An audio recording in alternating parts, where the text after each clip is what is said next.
ซึ่งการถ่ายทอดของวัดฝ่ายหินจึงได้มาถ่ายทอดเพื่อจะไปสู่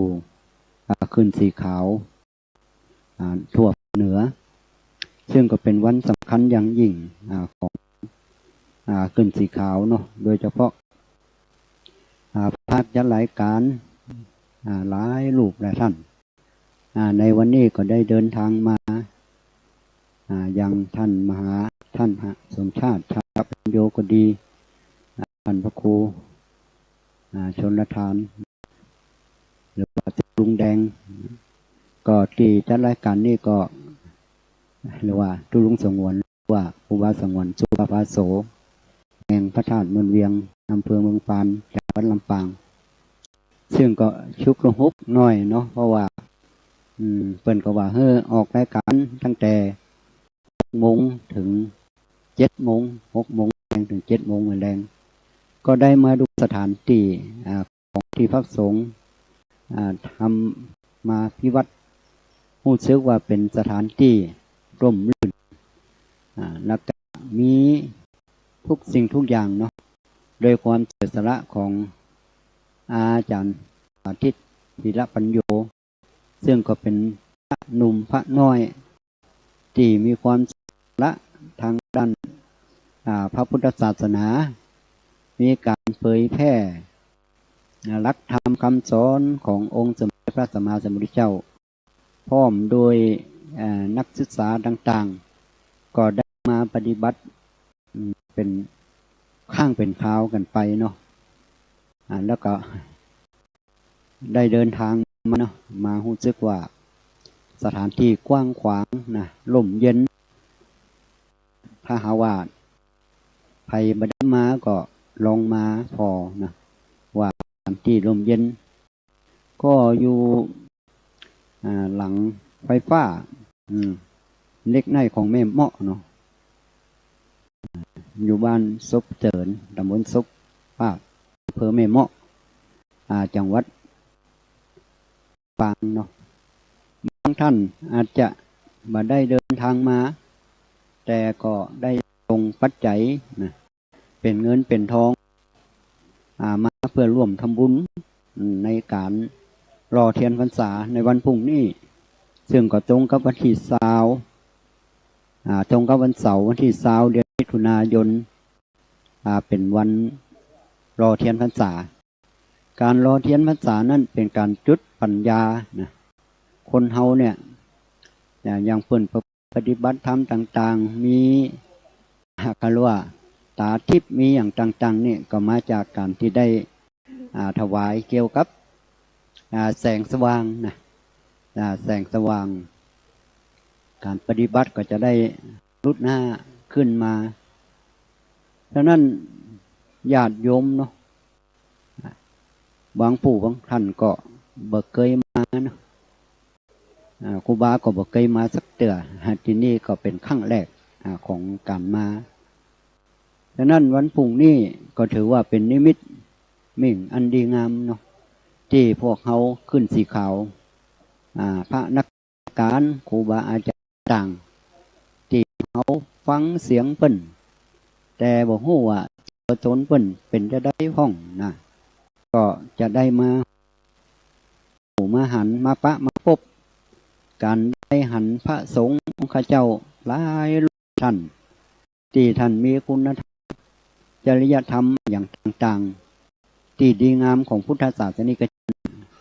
เขาเรียกว่าเป็นมงคลอันอย่างยิ่งโดยเฉพาะส่วนมากก็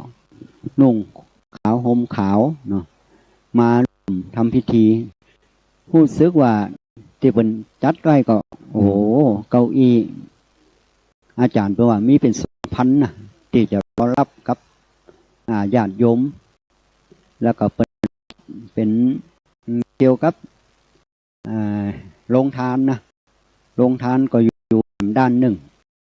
แล้วก็พวกน้ำดื่มอย่างก็เอามาไว้แหมที่หนึ่งสำหรับพวกขยะพวกอย่างเพิ่นก็เอาไว้ที่หิมตางเนาะ ฉะนั้นในวันพรุ่งนี้เป็นนิมิตมิ่งอันดีที่ขึ้นสีขาวได้ทำถือหนึ่งก็จะทำข้างหนึ่งอย่างที่สุดก็เป็นการพวกเขาพระมาพบกันอยู่หลายจังหวัดด้วยกัน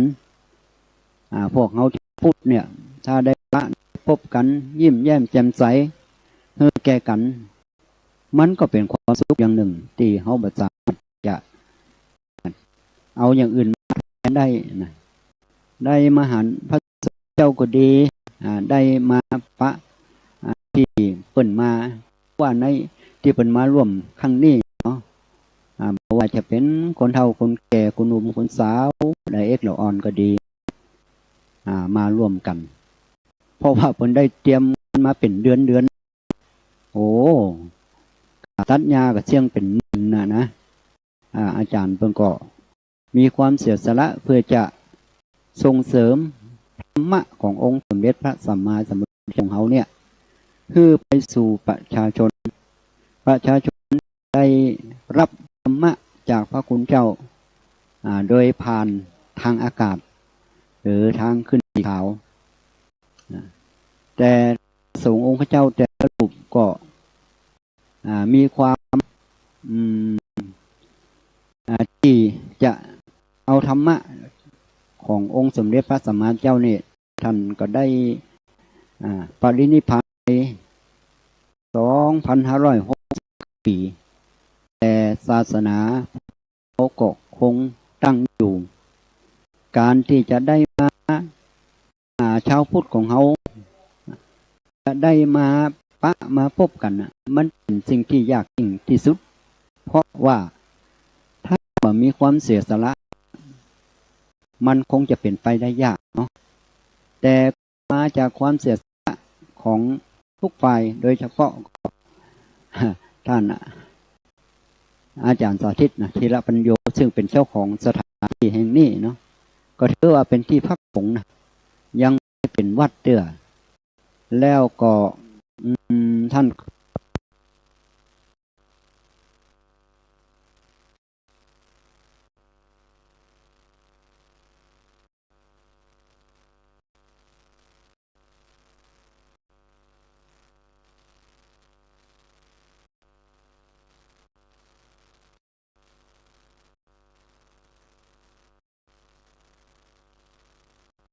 ผู้จาเกี่ยวกับเทียนที่จะเขาจะไปรอนะอย่างน้อย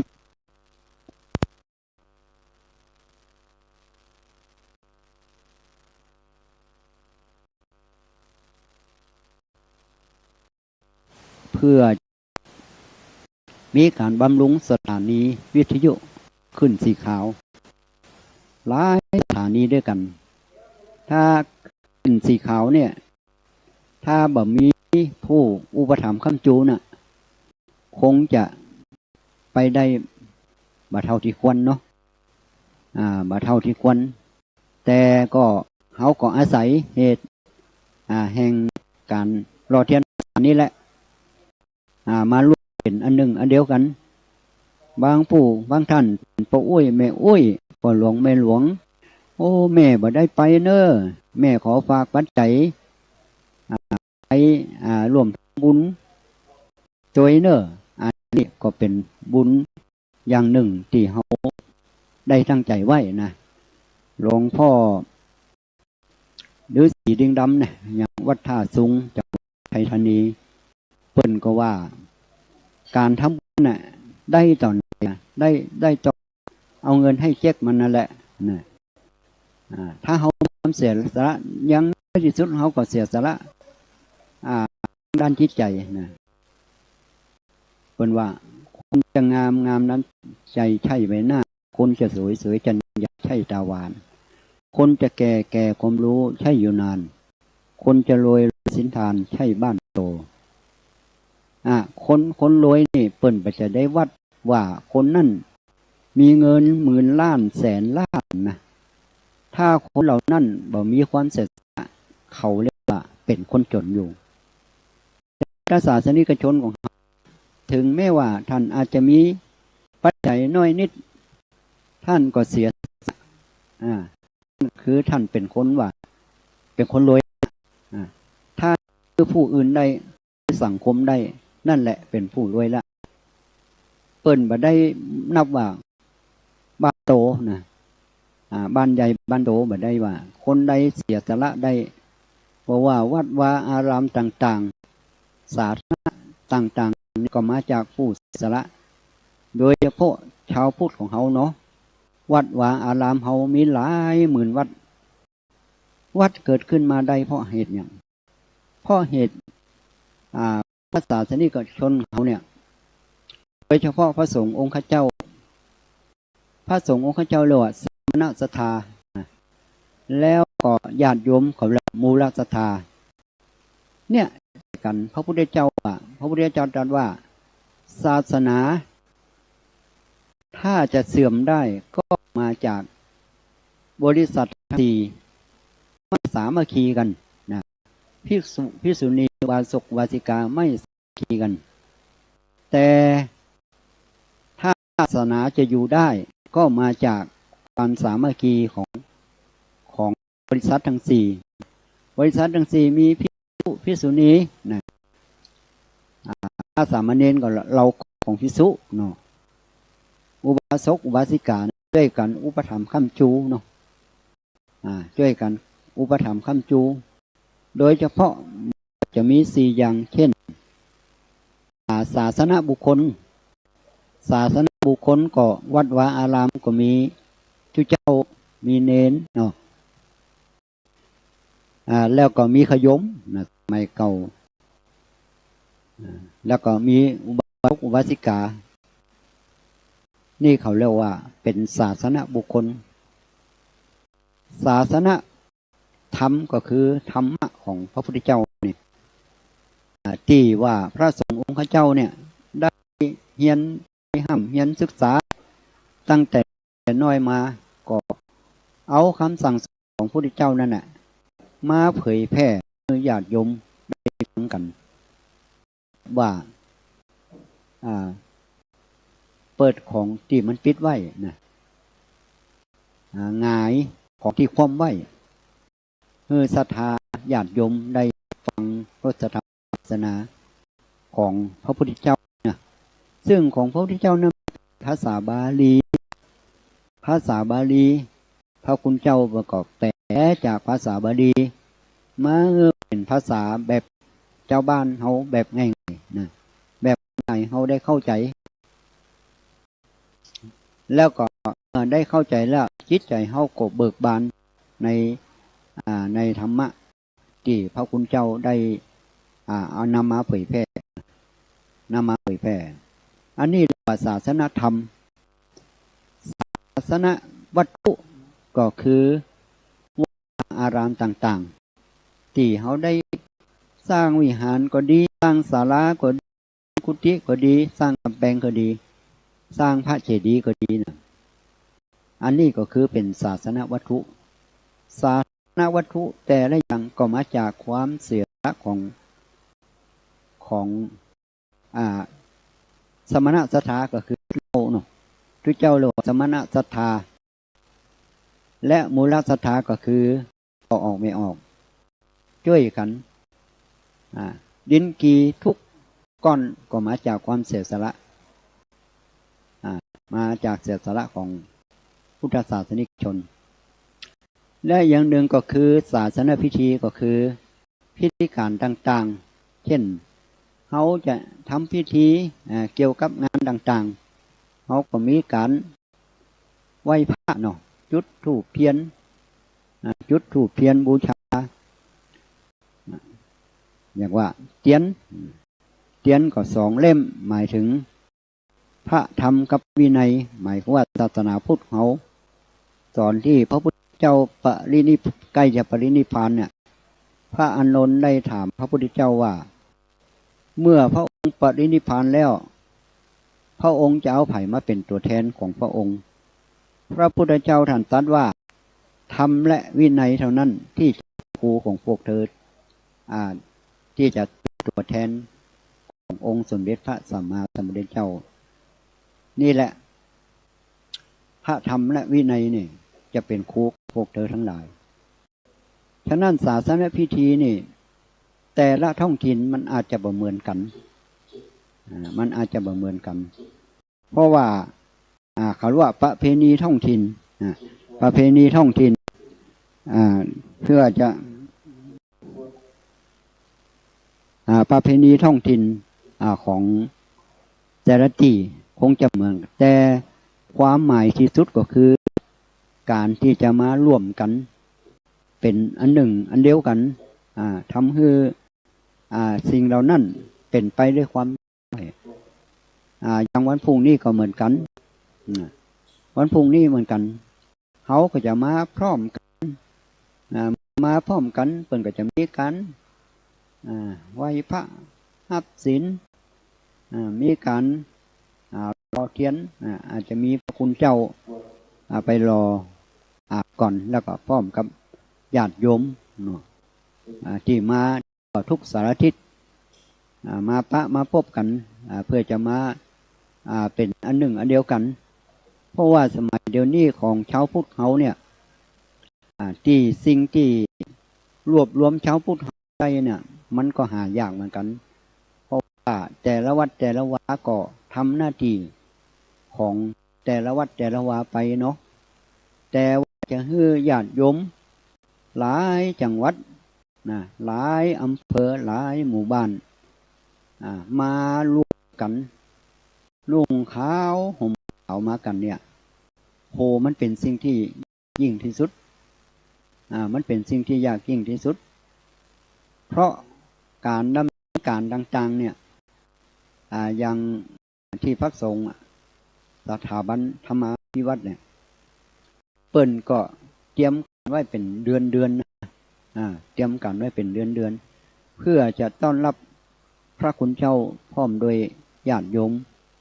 ที่มาทั่วทุกสารทิศถ้าหากว่าถ้ามาได้มันจะเป็นบุญกุศลอันยิ่งใหญ่เนาะมันจะเป็นบุญกุศลอันยิ่งใหญ่ของพวกเฮาเนาะก็อำเภอแม่เมาะถ้าไผ่บาทตั้งใจมาอำเภอแม่เมาะแต่ก็เป็นอำเภอที่ระยะนี้บรรยากาศรู้สึกว่าโอ้เป็นบรรยากาศที่ดีมากเลยนะมีป่าไม้มีสิ่งที่ความเขียวชอุ่มของอำเภอแม่เมาะเนี่ยไปที่ไหนก็เขียวอุ่มไปหมดนั่นแหละคือความอุดมสมบูรณ์ของประเทศไทยเราโดยเฉพาะอำเภอแม่เมาะอย่างท่านอาจารย์สาธิตวีรปัญโยนี่เปิ้นก็พยายามปลูกต้นไม้ปลูกต้นไผ่พ่องปลูกหลายอย่างเนาะบางทีไปมันก็ต้องอย่างก็เรียกว่าเกี่ยวกับดินก็เกี่ยวกับอย่างต่างๆเพิ่นก็พยายามที่จะปลูกอย่างน้อยที่สุดคนเฮาเนี่ยถ้าอยู่ใกล้ธรรมชาติเนี่ยสมองมันจะปลอดโปร่งเนาะต้นไม้เหมือนมีความโลภต้นไม้เหมือนมีความโกรธต้นไม้เหมือนมีความหลงต้นไม้เหมือนมีความอิจฉาและเปิ้นว่าถ้าไผได้อยู่ใต้ต้นไม้นะจะไปอยู่กลางคืนเนอะอยู่กลางวันก็จะได้รับก๊าซออกซิเจนจากต้นไม้ยันหยังก็ง่ายสังเกตดูพอเถอะที่เราเด็กละอ่อนน่ะถ้ามันอยู่ป่าอยู่เขาอยู่ป่าไม้เวลาไปเรียนหนังสือเนี่ยมันจะเก่งนะเก่งเตียกลัวอยู่ในหัวเวียงน่ะเพราะว่าได้รับอากาศออกซิเจนกับตัวเองพระพุทธเจ้าของเราเนี่ยท่านประสูติก่อใต้ต้นไม้เนาะสวนลุมพินีตรัสรู้ที่ต้นโพเนาะริมฝั่งแม่น้ำเนรัญชลาเนาะแล้วปรินิพพานก็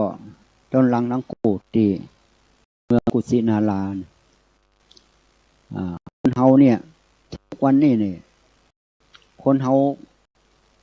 บอกใครจะรักษาต้นไม้ที่ควรเนาะรักษาต้นไม้เราเท่าที่ควรเพราะว่าเฮายังหูจักบางผู้บางคนก็หูจักบุญคุณว่าบุญคุณของต้นไม้ที่เกิดขึ้นน่ะเฮามีปัจจัยสี่ก็มาจากต้นไม้เนาะปัจจัยสี่มีอย่างปลาล่ำอาหารต่างๆนี่มันก็มาจากต้นไม้เนาะอาหารนะเครื่องนุ่งห่มมันก็มาจากไม้นะแล้วก็อยู่อาศัยนะที่อยู่อาศัยมากก็มาจากต้นไม้และยารักษาโรคก็มาจากต้นไม้เหมือนกันนี่แหละบุญคุณของต้นไม้เป็นสิ่งที่ประเสริฐสุดนะประเสริฐสุดเพราะว่าโลกของเขาเนี่ยต้องการอากาศที่บริสุทธิ์เนาะที่บริสุทธิ์เหมือนจิตใจของเขาเหมือนกันจิตใจของเขาทุกวันเนี่ยส่วนมากเขาจะไปคิดถึงเรื่องภายนอกเรื่องของคนอื่นนะทางโลกเป็นว่าถ้าเป็นมหาสมุทรก็หมายถึงว่าพายเรือจากฝั่งเข้าไปในมหาสมุทรบ่ฮู้ต้นและบ่ฮู้ปลายบ่ฮู้ต้นและบ่ฮู้ปลายแต่ว่าในพระพุทธศาสนาของเขานี่จะพายจากมหาสมุทรมาถึงฝั่งก็หมายถึงว่าคนเฮาทั่วไปนี่จากปุถุชนมนุษย์ธรรมดาเฮาก็มาเป็นกัลยาณชนหมายว่ามาเป็นคนดีแล้วอย่างหนึ่งก็เป็นอริยชนก็คือเป็นอริยะบางผู้บางท่านอาจจะคิดในใจว่า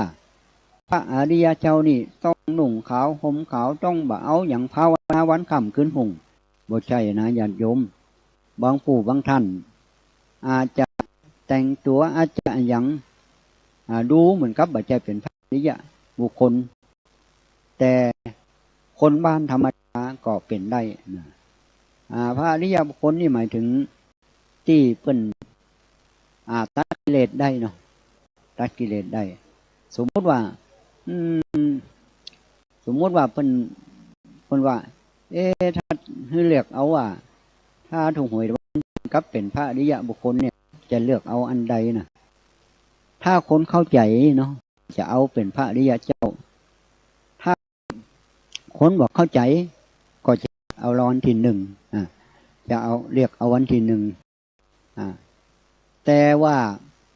ถึงแม้ว่าเขาจะถูกรางวัลที่หนึ่งแต่เขาบาดสามารถจะอบายภูมิได้อบายภูมิสี่มันมีอย่างนรกเปรตอสุรกายและสัตว์เดรัจฉานเรียกว่าถ้าเป็นอริยเจ้านี่ก็ถือว่าได้ปิดอบายภูมิปิดอบายภูมิได้ปิดอบายภูมิได้ในศาสนาพุทธของเขานี่มันก็มีสี่อย่างก็คือพระโสดาบันพระสกิทาคาพระอนาคาและพระอรหันต์พระโสดาบันก็คือตัดกิเลสได้ก็คือสักกายทิฏฐิวิจิกิจฉาศีลพัตปรามาสหมายว่าการถือตัวตนเป็นคนนั่นเป็นคนนี้วิจิกิจฉาก็คือความสงสัยในบาปในบุญในสวรรค์ในนรกบ่มีแล้วนะศีลพัตปรามาสนี่หมายถึงว่ามีศีลที่บริสุทธิ์บ่หลงกับสิ่งภายนอกต่างๆนานาที่เขาสร้างขึ้นมานี่จะเล่าเรื่องคนบ่ฮู้จักศีลให้ฟังเนาะเป็นเรื่องที่เกิดขึ้นสมัยเขาละสมัยที่พระพุทธเจ้าบ่ได้อุบัติขึ้นในโลก สมัยนั้นมันมีฤาษีนะมีฤาษีก็คือบำเพ็ญอยู่ในป่าเนาะแล้วก็มีเขาเรียกว่ามีคนหนึ่งตั้งตัวเป็นผู้วิเศษตั้งตัวเป็นผู้วิเศษหมายความว่าเจ้าบ้านเนี่ยเชื่อคนที่เป็นตั้งตัวเป็นผู้วิเศษเนี่ยโดยเฉพาะในสังคมเฮาแม้แต่บัดเดี๋ยวนี้มันก็มีผู้วิเศษหลายที่หลายแห่งเกิดขึ้นเนาะบางผู้บางท่านอาจจะตั้งตัวเป็นพระศรีอริยเมตไตรเพราะว่าศรีอริยเมตไตรจะเกิดนี่ถ้านับก็เป็นล้านปีนะแต่จะเกิดก่อนนี้คงเป็นไปบ่ได้นะเฮาก็เชื่อในการตรัสรู้ของพระพุทธเจ้าว่าพระพุทธเจ้าเฮานี่ฮู้จริง1 2ก็คือพระพุทธเจ้าฉะนั้นชาวพุทธทั่วไปเนี่ยวันมากก็จะถูกคนหลอกหลอกต่างๆนาเนาะเขาจะหันจากหนังสือพิมพ์ก็ดีโทรทัศน์ต่างๆเนี่ยที่เกิดขึ้นแต่ว่าฤาษีเนี่ยผ้าขาวเนี่ยก็ตั้งตัวเป็นว่าต้องไปยะอย่างละเจ้าบ้านว่าอย่างเจ้าบ้านเชื่อมัดเจ้าบ้านเชื่อมัดแล้วก็เจ้าบ้านก็แปลงที่อยู่แปลงที่อยู่ที่พักอย่างดีเลยเอาน้ำมาให้กินต้องไปทำงานอะไรอย่างละผ้าขาวคนนี้เนี่ยที่ตั้งตัวเป็นผู้วิเศษเนี่ยเจ้าบ้านเป็นผู้อุปถัมภ์ค้ำชูที่นี่มาฤาษีนะฤาษีนี่เป็นผู้ที่ปฏิบัติดีปฏิบัติชอบอยู่เขารำเนาภัยเนาะกินลูกไม้หัวมันเนี่ยดีก็มาในหมู่บ้านนั่นน่ะเดินทางหมู่บ้านจวนค่ำแล้วมันจวนค่ำแล้วฤาษีก็ไปถามชาวบ้านว่ามันพอที่จะมีที่พักสำหรับนักบวชก็ชาวบ้านก็บอกว่ามีที่อาจารย์ตัวเก่าอยู่ฮะน่ะถ้าจะไปพักเดี๋ยวผมจะพาไปเนอะแต่ว่ามันมีข้อแม่ต้องมีการตอบปัญหาถามกันก่อนถ้าว่าตอบได้ก็จะได้พักหรือว่าถามกันก็ได้พักคือเปลี่ยนกันถามตอบเนี่ยแหละถ้าพระอาจารย์ตอบได้ก็แสดงว่าฤาษีได้พักละถ้าอาจารย์ตอบบ่ได้แสดงว่าฤาษีพักอย่างเนี้ยทีนี้มาปุ๊บก็บ่เป็นยังเดี๋ยวจะไปพักเจ้าบ้านนั่นก็ไปบอกพระขาวที่ว่าตั้งตัวเป็นผู้พิเศษนี่นะว่าบัดเดี๋ยวนี้มีฤาษีมาจากป่าหิมพานต์เพื่อจะมาขอพักเพื่อจะหาขอพักแต่ว่ากฎเกณฑ์ของมีอย่างหนึ่งคือต้องตอบปัญหาถามปัญหากันได้ก่อนถึงจะได้พักก็ตีกองตุ้มคนเหล่านั่นก็มาเจ้าบ้านนั่นก็มากันพร้อมกันหมดเลยทีนี้ฤาษีก็ไปเนาะก็ไปสนทนากันว่าจะขอพักที่นี่ว่ามันจนมืดค่ำแล้วแต่ว่าเพิ่นว่ามันต้องมีข้อแม่คือต้องถามตอบปัญหากันได้เอาอย่างนี้ดีกว่าคือท่านฤาษีถามมาก่อนฤาษีเพิ่นก็ถามว่าปานาติปาตาเวรณีแต่ว่าอย่างโอ้โหเปล่านี่มันมาหู้เรื่องศีลเลยคือชาวบ้านมันอุปโลกเป็นผู้วิเศษได้แต่บ่ฮู้เรื่องศีลว่าปานาติปาตาเวรมณีนี่ธาตุแปลว่างดเว้นการฆ่าสัตว์ตัดชีวิตอย่างปาโนสัตว์มีชีวิตสัญญิตาตนอยู่ว่าสัตว์มีชีวิตไถยะจิตคิดจะฆ่าอุปกโมทำความเพียรที่จะฆ่าเตนะกรณังสัตว์ตายและความเพียรนั้นเท่าพิสิทธิ์หนึ่งเนี่ยจะต้องครบองค์5 ประการ โอ้โหผ้าขาวนี่ก็บักเกยได้ยินปัญหาอีเสกดีว่าปานาติปาตาเวรมณีแปลว่าอะไรอย่างนี้เขาก็บักเคยได้ยินสักเตือนี่กึดกึดไปก็นวดไปเนาะนวดรถเขาไปละก็เลยตอบว่าปานาติปาตาเวรมณีแปลว่าป่าอยู่ในน้ำป่าอยู่ในน้ำทั้งที่ว่ามันบ่ถูกนะโอ้โหพวกเจ้าบ้านเรานั่นก็ชัยโยโห่ร้องกันว่าโอ้โหอาจารย์ของเขาเก่งมากเลยสามารถจะตอบปัญหาของพระฤาษีได้สมกับเป็นอาจารย์ที่เขาเคารพถือขนาดป่านาที่ปาตาเวรมณีแปลว่าป่าอยู่ในน้ำนี่ตอบได้เลยโอ้พระฤาษีก็ว่ามันแปลกมากคนเนี่ยทั้งที่ว่ามันตอบผิดก็ยังหาว่าถูกแล้วเขาจะเนี่ยอย่างบ่ลังบ่ได้พักเดียก้าเนี่ยก็มันผิดนาทิปาตาเวรมณีแปลว่างดเว้นจากการฆ่าสัตว์ตัดชีวิตมันซ้ำว่าป่าอยู่ในน้ำโอ้มันคนละเรื่องกันป่านาทิปาตาเวรมณีเนี่ยมันเป็นคำบาลีมันไม่ใช่เป็นคำไทยแปลว่าป่าอยู่ในน้ำเอายังคือพระฤาษีถามข้อที่สองล่ะถามข้อที่สองกาเมสุมิจฉาจาราเวรมณีแปลว่าอย่างที่จริงมันแปลว่างดเว้นจากการจู้สู่ผัวเมียนะเป็นสินข้อที่สามเนาะที่เขาว่าคนเล่นจู้สู่ผัวเมียมันจะได้ขึ้นต้นงิ้วอย่างต่างๆเนี่ยขึ้นต้นงิ้วโอ้กำนี้คิดนักคิดเป็นชั่วโมงโอ้โหอันแรกเขาก็ตอบใครได้ละอันที่สองซ้ำอยากกว่าเก่าผมล่ะแล้วกี้ป่านาทิปาตาเวรมณีแปลว่าป่าอยู่ในน้ำโอ้อันนี้สมากาเมสุมิจฉาจาราเวรมณีมันเป็นอะไรอย่างกันแน่นี่เขาเกิดมาเขาก็บ่ได้ยินสักเตือแต่ชาวพุทธเขาคงจะได้ยินเนาะที่เป็นตัวเจ้าเป็นฮือศีลเนาะปานาติปาตาเวรมณีสิกขาปะทังสมาธิยามิอาทินนาดานาเวรมณีสิกขาปะทังสมาธิยามิกาเมสุมิจฉาเวรมณีสิกขาปะทังสมาธิยามินะมุสาวาทาเวรมณีสิกขาปะทังสมาธิยามิสุราระยะมัชฌัปปมาทัฏฐานาเวรมณีสิกขาปะทังสมาธิยามิพวกเขาคงจะหู้เนาะคงจะหู้ว่ามันหมายถึงอะไรยังนะมันหมายถึงยัง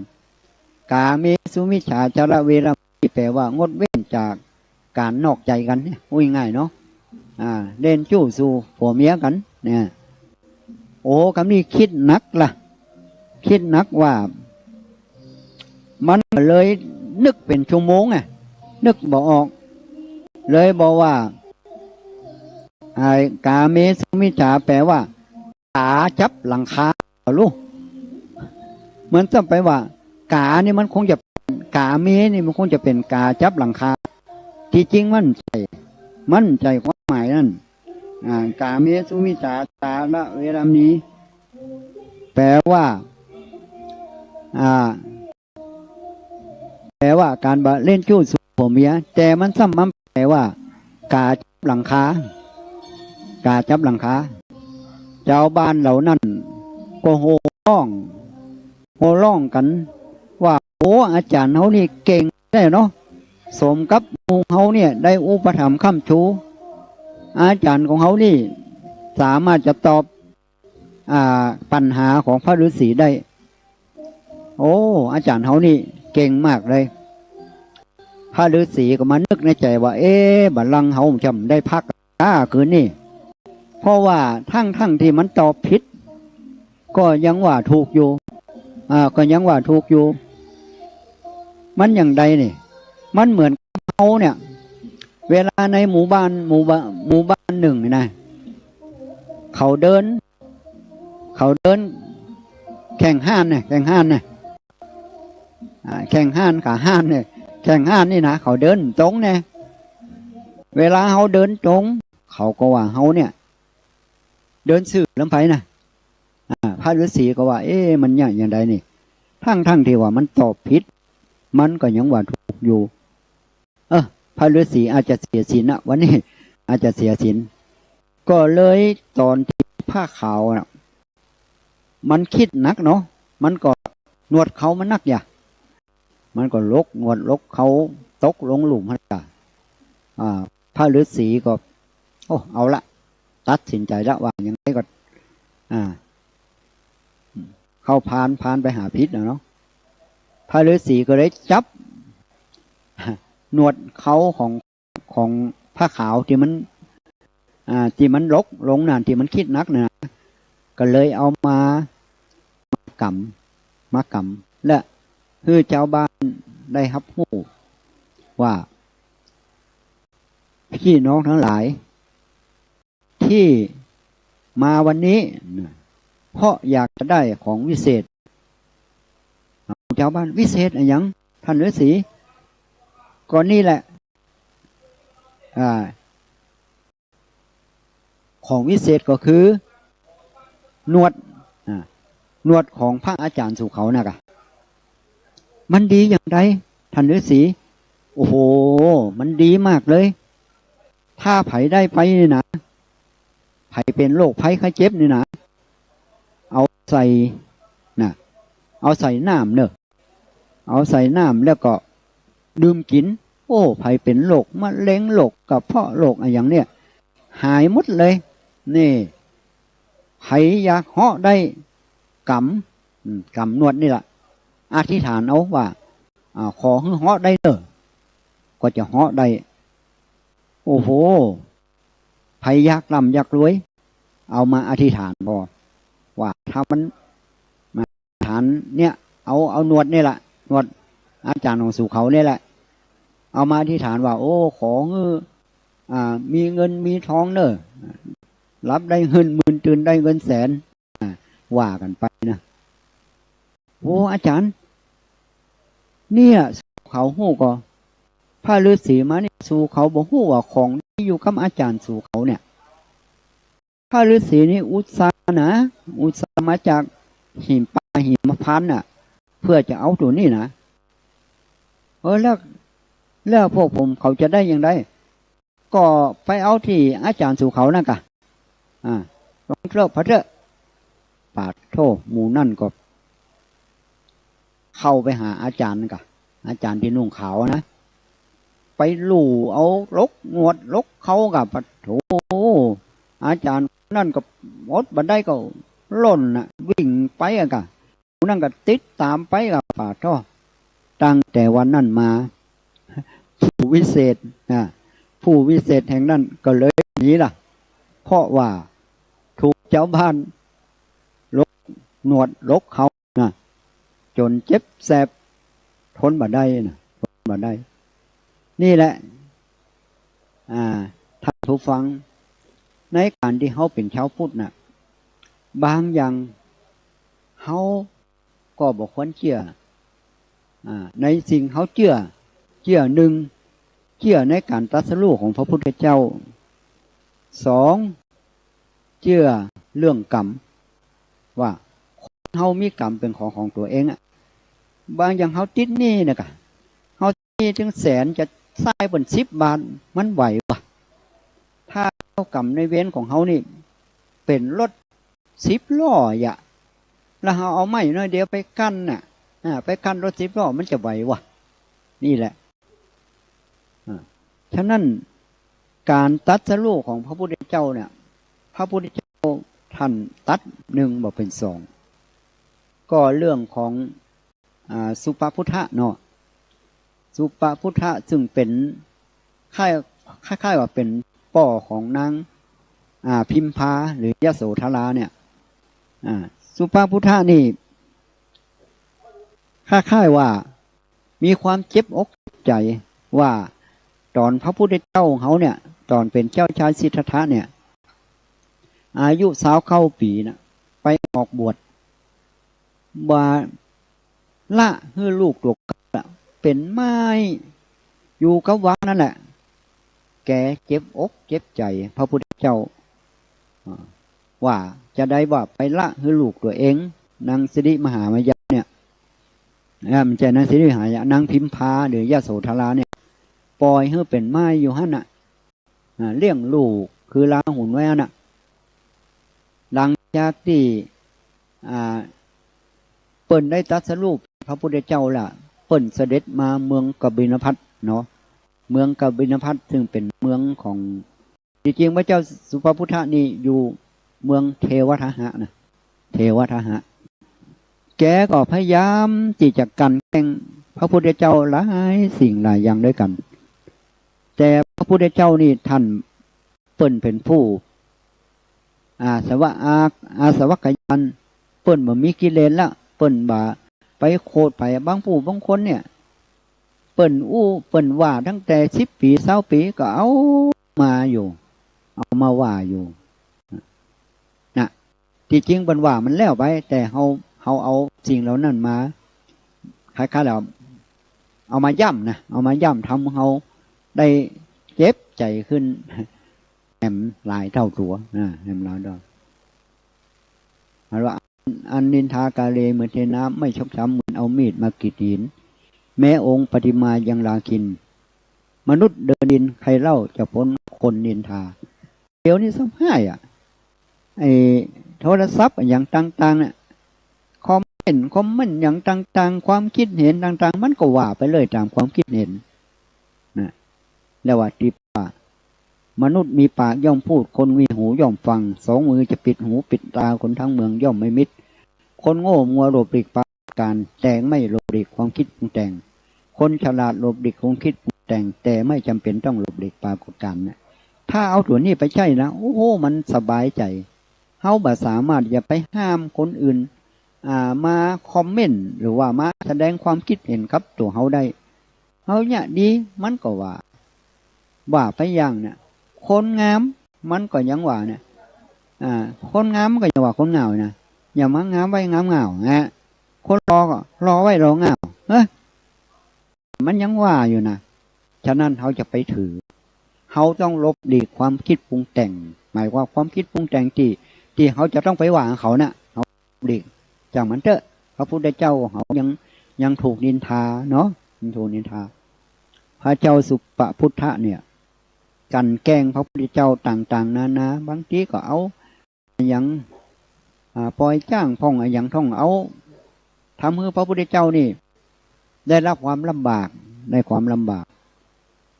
เขาเรียกว่าอย่างที่เป็นว่าอานันทยกรรม5นะฆ่าบิดาฆ่ามารดานะทำเลือดของพระพุทธเจ้าออกนี่นะพระอรหันต์เนี่ยแล้วก็สังฆเพศยังสงให้แตกกันนะจุเจ้าบันเหนือและจุเจ้าบันใต้เปิ่นดีกันขนาดเฮาไปยุยงเปิ่นคือจุเจ้าบันเหนือและจุเจ้าบันใต้พิษกันในที่สุดจุเจ้าบันเหนือและเจ้าบันใต้เนี่ยบักเข้าโบสถ์ด้วยกันเมื่อเข้าโบสถ์ด้วยกันเขาก็เลยว่าทำสังฆเพศยังสงให้แตกจากกันยังสงให้แตกจากกันฉะนั้นพระพุทธเจ้าตัด1บอกเป็น2ตัด1เป็น2พระพุทธเจ้าตัดว่าสุปพุทธะจะตายภายใน7 วันนี่เพิ่นได้ประกาศว่าภายใน7 วันสุปพุทธะซึ่งได้ยินที่พระพุทธเจ้าตรัสว่ากรรมนี้เขาจะลบคำสบประมาทของพระพุทธเจ้าว่าพระพุทธเจ้านี่ตัดอันนี้ละถูกต้องละเป็น1ละเนี่ยนะมันเป็น1เลยวันนั้นสุปพุทธะก็เลยอยู่ปราสาทจันทร์ที่7มันนะแล้วเอาคนที่มีกำลังดีเอามาคุ้มครองนะเอามาคุ้มครองบ่ฮือแกลงมานะแกจะพิสูจน์ว่าที่พระพุทธเจ้าทั้งน่ะตัดละ1มาเป็น2ว่าแกต้องตายภายใน7 วันเนี่ยมันเป็นไปบ่ได้นะเพราะว่าเขามีคนที่มีกำลังน่ะคุ้มครองทั้งปราสาทในสุดวันที่1ก็บ่เป็นหยังวันที่2ก็บ่เป็นหยังวันที่3ก็เป็นหยังมาตลอดถึงมาวันที่6นะ ก็บ่เป็นหยังแกก็ดีอกดีใจว่าไอเฮาวันที่6มาละเฮาปลอดภัยละว้าวล้อแห่งวันหนึ่งก็คงจะสบายไปแล้วนะทีนี้วันคืนวันที่7นั่นน่ะวันคืนวันที่7นั่นนะมันมีม้าของพระเจ้าสุปพุทธะนี่แหละมันห้องอย่างไรมันหู้ทุกครั้งมันบ่เคยห้องนะมันมาห้องวันนั้นน่ะแล้วแกก็เลยลืมสติไปถึงม้าตัวเก่าว่ามันห้องด้วยเหตุอะไรอย่างแกก็เลยวิ่งลงมาทางหลุมนะลงมาทางหลุมโดยพวกนั่นน่ะพวกติมนี้กำลังนั่งต้านทานบอกนะต้านทานบอกว่าเพราะเอาบ่อยู่เนี่ยเอาบ่อยู่สังเกตดูอันนี้เนาะคนเขาเวลาตกใจนะเวลาตกใจอย่างนั้นมันจังเนี่ยอย่างนั้นสิ่งที่คนธรรมดาเนี่ยบ่ได้นะสมัยเก่าเนาะที่ทุลุงดอยนะเปิ่นเคยอยู่ที่วัดเมจิดีเนาะแล้วก่อนนี่ครูบาก็ยังเป็นอ่อนอยู่เนาะมันไฟไหม้บ้านเมจิดีหรอตอนนั้นนะโอ้หลายปีละเป็น60 ปีมาละจุลุงดอยก็เลยหามตู้จากหลุมขึ้นบนดอยลูกเนี่ยก็รู้ว่าตกใจหนุ่มเชี่ยวไปถามเพิ่นเด้อมีจริงนะที่นี่มันก็หลังจากแกลงมาแล้วก็ถูกแผ่นดินสรุปในวันที่7พอดีเลยนี่แหละท่านผู้ฟังในการที่ทำนะเป็นของมันบ่สามารถจะทดแทนกันได้มันบ่สามารถทดแทนกันได้เชื่อในการตรัสรู้ของพระพุทธเจ้าของเขาก็บ่ต้องไปเชื่ออย่างอื่นที่เขาหลอกลวงเพราะว่าญาณของพระพุทธเจ้านี่เหมือนกับพระอาทิตย์ในตอนกลางวันมันชัดแจ๋วมากเลยแต่คนนี่เหมือนกับหิ่งห้อยน่ะแมบเล็กๆน้อยๆตรงนั้นน่ะมันบ่แน่เหมือนพระพุทธเจ้าฉะนั้นในวันพรุ่งนี้เนาะในวันพรุ่งนี้เขาคงจะหู้กันเนาะพุทธศาสนิกชนของเขาพระสงฆ์พระเจ้าพระนักจัดรายการวันนี้ก็มาหลายรูปเนาะมาหลายรูปแล้วกันท่านพระอุพิทักษ์ชนทานเนาะห้วยของไก่เพิ่งก็มาท่านพระมหาสมชาติเพิ่งก็มาแล้วก็ยังมีทีมงานของวัดป่าหินเพิ่นก็มาถ่ายทอดก็ได้พบกันได้ปะสาธมิกด้วยกันก็ดีอกดีใจเนาะดีอกดีใจเปิ้นว่ามันแบบมีอย่างดีเต่ากับความรู้สึกดีๆต่อกันความรู้สึกดีๆต่อกันวันผู้มานี่ถ้ามาปะกันก็ยิ้มกันเนอะไผจะไปหน้าจดเนอะเท้ายิ้มไผไปเถอะขจัดซึ่งสิ่งที่อยู่ภายในสิ่งที่เป็นอดีตอย่างจังๆสิ่งบัดนี้เขาก็ต้องเอามาที่ที่พักสงฆ์นะที่พักสงฆ์ของอาจารย์สาธิตศิลปัญโยเนี่ยเขาก็ต้องเอามาทำจิตใจให้สบายทำจิตใจให้สบายบุญก็จะเกิดกับตัวเขาอย่างแน่นอนแต่ว่าถ้าเขาทำจิตใจคุณเคืองมันอย่างมักไก่แค่ว่าเมื่อใดมันจะถึงเป็นตัณหาเนอะมันเป็นนั้นเขาก็ขี่รถมาพอบ้านเมืองเปิ่นมันอย่างบางงามต้นไม้เปิ่นอย่างงามเพินไปเมื่อมาถึงแล้วก็เปิ่นอย่างนุ่งขาวห่มขาวพระสงฆ์องค์ข้าเจ้ามาพร้อมกันก็ดีอกดีใจความรู้สึกเหล่านี้เป็นความรู้สึกที่เอาอย่างอื่นทดแทนบ่ได้นะทดแทนได้ก็มี ญาติโยมที่อยู่ทางบ้านทางจองเนาะก็ได้มาร่วมบริจาคโอ้แม่ไปบ่ได้ละมันคัดข้องแม่ขอฝากปัจจัยเนอะบางทีก็ฝากท่านพระมหาสมชาติมาพ่องนะแล้วก็ฝากท่านกี้ก็ไปหันท่านพระครูรักชนทานเนี่ยหรือลุงแดงเหงานี่ก็ฝากมาโอ้อาจารย์สาธิตนี่เป็นคนใจกว้างนะคนใจกว้างแล้วก็ได้แต่ละอย่างมานี่มันไม่ใจง่ายๆถ้าหากว่าญาติโยมที่มีเวลาว่างเนาะมีเวลาว่างของขึ้นมาได้แต่ถ้าบ่มาก็ส่งปัจจัยมาร่วมทำบุญครั้งนี้เนาะเพราะว่าเขาจะได้บุญสองต่อหนึ่งก็คือเขาได้บำรุงสถานีวิทยุต่างๆเช่นสถานีวิทยุทั้งลำปางผ่องทั้งบรรพตสถิตผ่องทั้งฝ่ายหินทั้งเมืองฝางทั้งโอ้หลายที่หลายแห่งเนาะบ่สามารถจะจำได้เปิ้นก็จะใช้จ่ายเนาะเพราะว่าสถานีก็ต้องมามีการใช้จ่ายอันดับสองก็คือกันก็อันนี้กันอันดับสองก็ไปบำรุงของที่พักสงฆ์ธรรมาภิวัตรสถาบันอันนี้นะ